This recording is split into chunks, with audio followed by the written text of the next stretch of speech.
માંજલપુર વિધાનસભામાં ભાજપની જીત બાદ પ્રદેશ પ્રમુખ વડોદરામાં પ્રદેશ ભાજપ અધ્યક્ષ જગદીશ વિશ્વકર્મા ઋણ સ્વીકાર કાર્યક્રમમાં રહ્યા ઉપસ્થિત। પ્રદેશ સંગઠન મહામંત્રી રત્નાકરજી પણ કાર્યક્રમમાં હાજર રહ્યા। ભાજપ ઉમેદવાર સતીશ પટેલને જીતાડવા બદલ મતદારોનો માન્યો આભાર। જગદીશ વિશ્વકર્મા અને રત્નાકરજીએ પાર્ટીના કાર્યકરોની પણ કરી પ્રશંસા।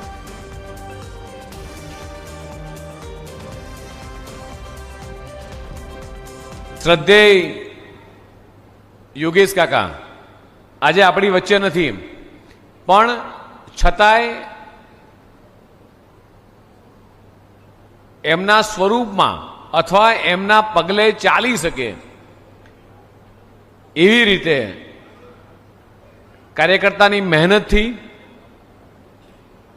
ભારતીય જનતા પાર્ટી પર જે ભરોસો છેલ્લા 25-30 વર્ષથી ગુજરાતની પ્રજા મુક્તિ આવી છે, દેશના યશસ્વી પ્રધાનમંત્રી માન્ય મોદી સાહેબ પરનો અતૂટ વિશ્વાસ, માન્ય મુખ્યમંત્રીશ્રી પર વિશ્વાસ અને વિકાસની રાજનીતિને વોટ આપી અને જેને જીતાડ્યા છે એવા આપણા સૌના ધારાસભ્ય સતીશભાઈ પટેલ,